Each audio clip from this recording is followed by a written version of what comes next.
Hello, everybody. This is Christina Fasonic, broadcasting live from Wheeling, West Virginia, where it is smoking hot, like it is, I think, most places in Appalachia right now. Tonight, we have a new reader, of course, and I want to bring my co-host, Damian Dressick, on to introduce her to all of you. Hello, Damian. Good evening, Christina. How are you tonight in Wheeling, West Virginia? I am good. I just got back from the pool. I can't complain. Everything's good. Perfect. How are you? I'm fine, thank you. I'm glad it's smoking hot. Is it hot out there too? It is hot out here too. We were teased with the possibility of rain, but it did not play out. We heard thunder here and then nothing. And my tomato plants really need watering. So, yeah. Good to know. I mean, okay. Sorry, I don't have a lot of gardening stuff to say. I don't. We do have a great reader tonight. We do. I've known this reader for quite a while, and I was introduced to her via her work, and it is some impressive stuff.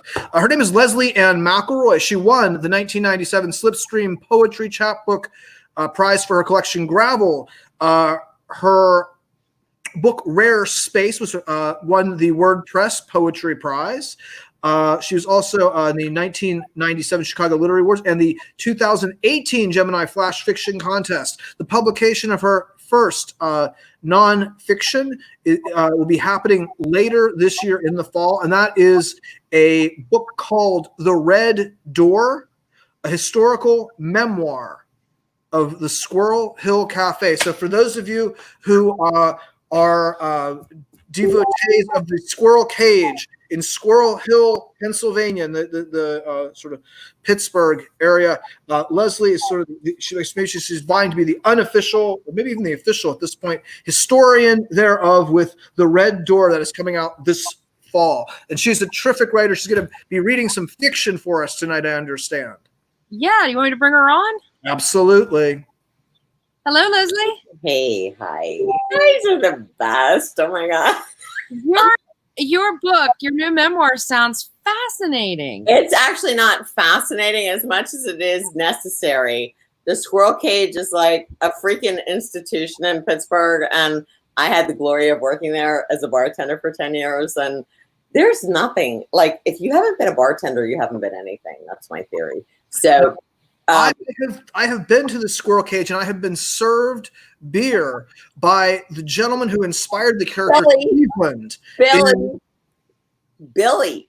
Yes, in Michael Chabon's Mysteries of Pittsburgh. That was the kind of thing that could happen to you in the Squirrel Hill Cafe. Absolutely. That is very cool. I want to read that. I love historical nonfiction, and that just sounds, and it like an ethnography. That sounds so good. No, it's just fun because the place is it's closed down for the first time in its entire 100-year existence. So it's fucked up. But am I allowed to say that? Yes, it's fine. You're good. we do not unless Facebook tells us no. They haven't yet. So all right. Well, anyway, it's supposed to come out this fall, and I'm very excited about it. I think I told Damian I'm really excited. Like Sherry Flick is gonna blurb it, and I feel like it's a real Pittsburgh deal, and Pittsburgh people care about it, and it makes me happy. So Sherry was just on last week, and she was very cool too. She had a great reading. So we've been lucky to interact with all you fabulous writers out there in the world. Thank you. Thank you. I just learned through Damian that I was part of Appalachia, because I didn't know. Although I'm Pittsburgh native, and the terrain is part of my history, but I didn't really understand it as part of a larger area. Yeah, it is the cultural capital of Northern Appalachia. All right, I like it. I like Appalachia, the largest city in all of Appalachia. So, Appalachia, and I keep hearing it Appalachia. Am I saying it wrong?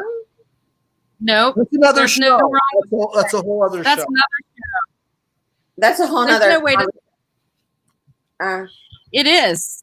That's what this writers conference that we are doing does. It takes up that issue. So, but we want to hear you read. Okay, well, I picked something that is not poetry. I'm pretty much a poet, but I've dabbled in the last few years in some short fiction, but I like to think that it's written from a poetic voice. I hope it's poetic because otherwise it's shit. So I hope it has some poetry in it. So I was going to read this piece called Love on the Mon that was originally published in Pithead Chapel. Is that right? We're going to go away and we're going to let you do that. Yes. Okay. We'll be back when you're done. We can't wait to hear what you have to read for us. You both are the best. Thank you so much. Sure. You make me look better? No? Oh. All right.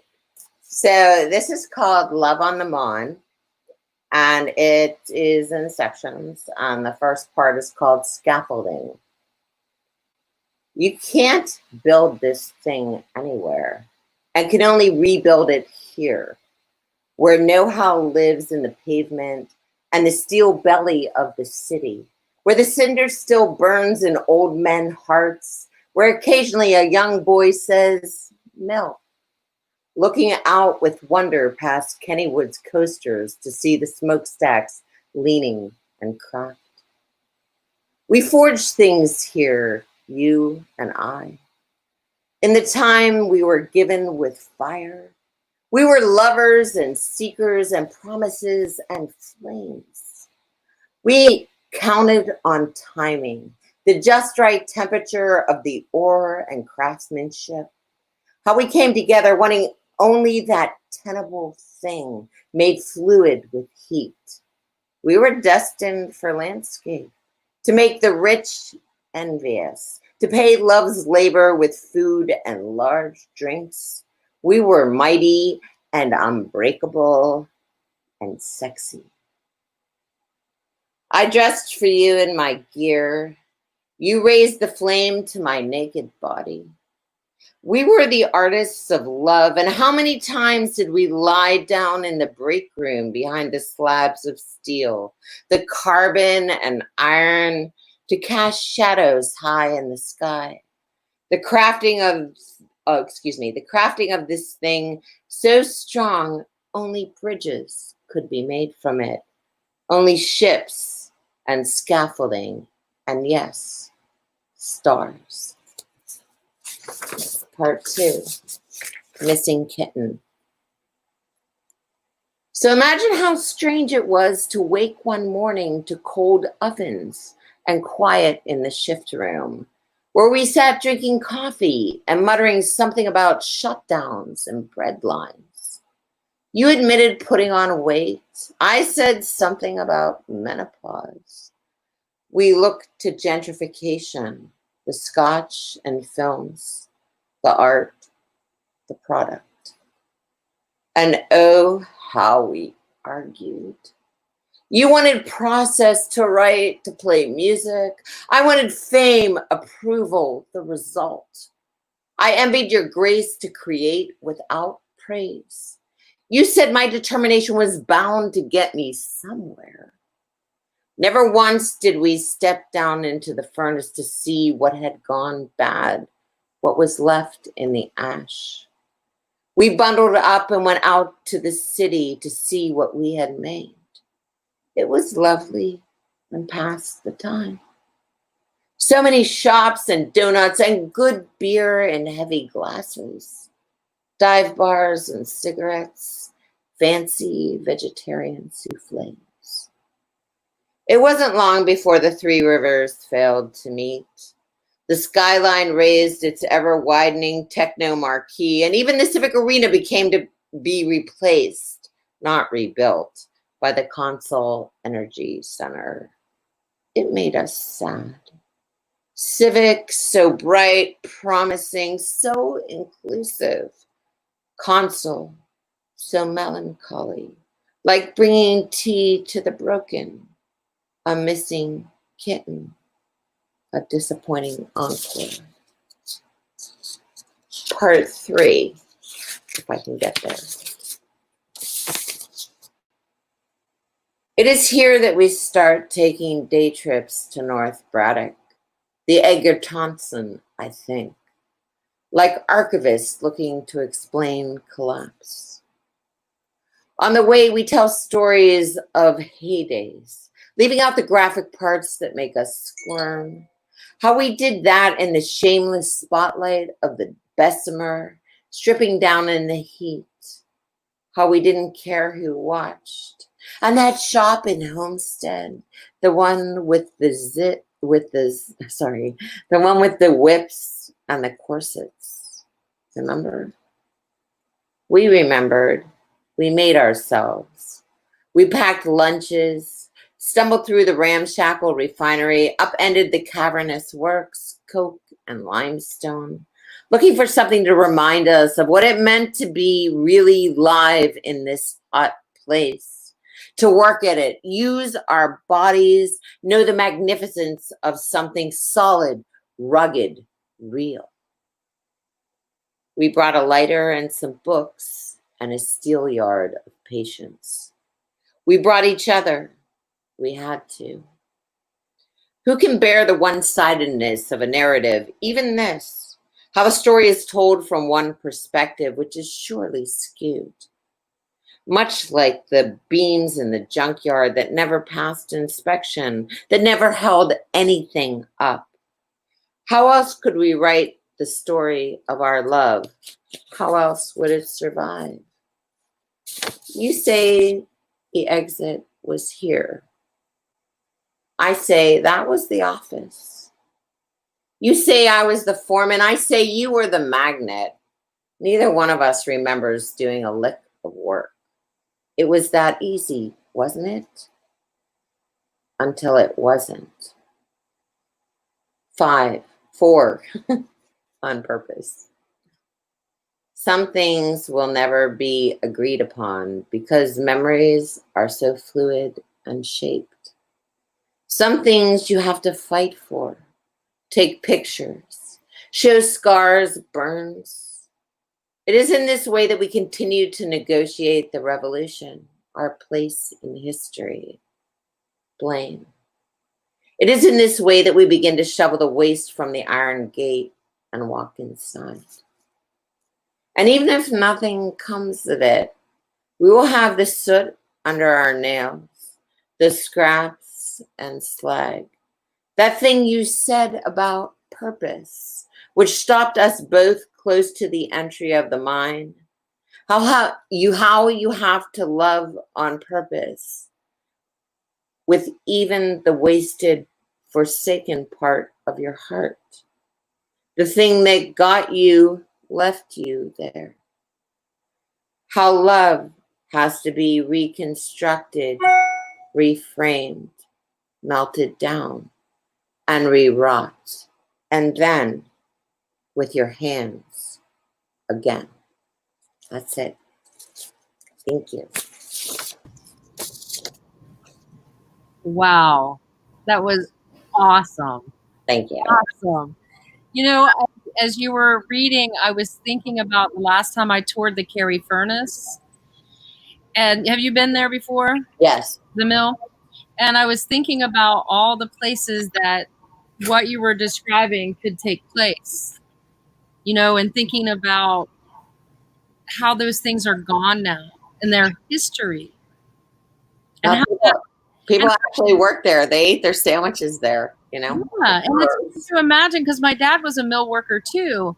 And it's hard for me to imagine still in this moment that that's history. Yeah. No, well, it's Pittsburgh everywhere. You don't get away from it. I don't care how elite you are. You drive down the Parkway, you still see the steel mills, right? They're still there. Absolutely. Yeah. They're like, you know, arteries. Yeah. Parts of the body, the terrain. It was so great. It's pretty beautiful. Well, it's not beautiful. It's ugly. And people's hearts and bodies broke there, but it's meaningful. Well, and it's part of the story, no matter what, even if it is an ugly part, right? What were you going to say, Damien? Did I interrupt you again? No. I was enjoying the conversation. Yeah, love among the mills. No, I love the metaphor, the way that this is so elegantly done. I love like Only Bridges and Ships. That would be such a wonderful title.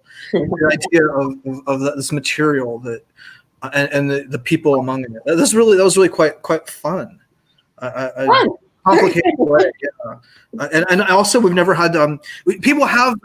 I always, my dad also worked in the mill, so I really love having. This is the second really wonderful piece of fiction that really is intimately involved with Pittsburgh's history of steelmaking.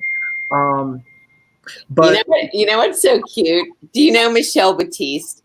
She's she's an amazing poet who's like one of my best friends. She's busy texting me about the reading right now, and she's like, "Oh my God, I love Christina. I love Damien." She should go on Facebook and leave a comment so everybody can see it. Yes. She could come on the show then. She could. She's out in Colorado, but grew up in Buffalo, New York, I think. And I adore her, obviously. But she, she's busy like texting. She's like, "Oh my God, I love them. They're saying such great things. They're so on top of things." It's adorable. We really have a good time with this show, and we're so lucky that wonderful writers like you come on, because we would have nothing else to talk about. It'd be done. So how do I promote?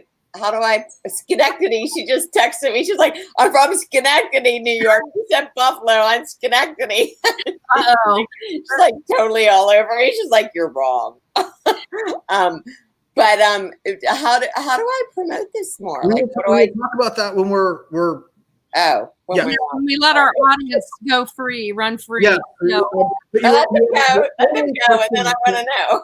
Yes. Yes. No, we were the only person who got the steel history in and the second skin. Yeah. There you go. Well, thank you. Thank you. All right. All right. Next time I'll add a little more sex in. It'll be good. All right. Thank you. Good night. Thank you so much. See everybody on Monday. Amen. We'll see everybody Monday at 8 o'clock. Bye. Thank you. So what happens now?